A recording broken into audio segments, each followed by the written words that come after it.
మండు టెండలతో ఉక్కిరిబిక్కిరయ్యే ఎడారి దేశంలో వర్షాలు దంచి కొడుతున్నాయి. ఉరుములు మెరుపులతో ఎప్పుడూ లేనట్లుగా దుబాయ్లో వానలు పడుతున్నాయి. వర్షాలంటే మామూలు వర్షాలు కాదు, ఏకంగా కుంభవృష్టి వర్షాలతో దుబాయ్ జనం ఆగమాగమవుతున్నారు.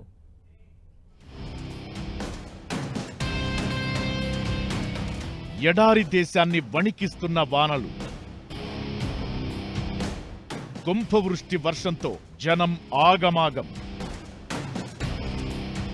రోడ్లపై మోకాలు లోతు నీళ్లు, ఫ్లైట్లు రద్దు. అరబ్ కంట్రీ దుబాయ్లో మరోసారి వర్షాలు కురుస్తున్నాయి. దుబాయ్లో వర్షాలు అంటే చాలా రేర్. ఎప్పుడో ఏడాదికోసారి చిరుజల్లులు పడితేనే మహా ఎక్కువ అన్నట్లుగా ఉంటుంది పరిస్థితి. కానీ ఈ మధ్య వరుసపెట్టి కుంభవృష్టి వర్షాలు పడుతుండటంతో దుబాయ్లో జనజీవనం అస్తవ్యస్తమవుతోంది. ఎండలకు ఇళ్లలో నుంచి వెళ్లలేని పరిస్థితి నుంచి ఇప్పుడు వర్షాలకు భయపడి ఇళ్లకే పరిమితమయ్యే పరిస్థితి వచ్చింది.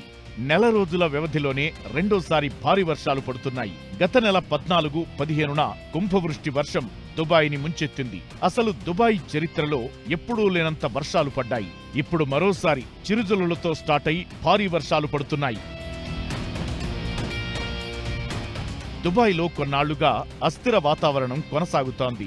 ఎండలకు మారుపేరుగా ఉన్న ఎడారి దేశంలో రోజుల తరబడి వర్షాలు పడుతుండటంతో జనాలకు ఎటూ తోచడం లేదు. బుధవారం రాత్రి నుంచి యుఏఈ వ్యాప్తంగా వెదర్ చేంజ్ అయింది. దుబాయ్, అబుదాబి సహా పలు నగరాల్లో ఈదురుగాలులు, ఉరుములు మెరుపులతో వర్షాలు కురుస్తున్నాయి. చాలా ప్రాంతాలు జలమయమయ్యాయి. దుబాయ్ అంతర్జాతీయ ఎయిర్పోర్టుకు వచ్చిపోయే విమానాలు రద్దయ్యాయి. కొన్ని లేటుగా నడుస్తున్నాయి. మరో 2 రోజులు వర్షాలు కొనసాగే అవకాశముందని దుబాయ్ వెదర్ డిపార్ట్మెంట్ అంచనా వేసింది. ఈ క్రమంలోనే భారత ఎయిర్లైన్స్ ప్రయాణికులకు ట్రావెల్ అడ్వైజరీ జారీ చేశాయి. దుబాయ్, షార్జా, అబుదాబిలో వెదర్ బాలేకపోవడంతో ఫ్లైట్ల రాకపోకలకు ఆటంకం కలుగుతోంది. ఎయిర్పోర్ట్లకు బయలుదేరే ముందు మీ ఫ్లైట్ స్టేటస్ చెక్ చేసుకోండి అంటూ ఇండిగో అలర్ట్ ఇచ్చింది. అటు విస్తారా, స్పైస్ జెట్ కూడా ఇలాంటి సూచనలు చేశాయి. మే 5 వరకు ఫ్లైట్లు ఆలస్యంగా నడవడంతో పాటు కొన్ని ఫ్లైట్లు రద్దయ్యే అవకాశముందని ఎప్పటికప్పుడు అప్డేట్స్ ఇస్తామని ఎయిర్లైన్ సంస్థలు తెలిపాయి. ఏప్రిల్ 14-15 తేదీల్లో యుఏఈని భారీ వర్షాలు ముంచెత్తాయి.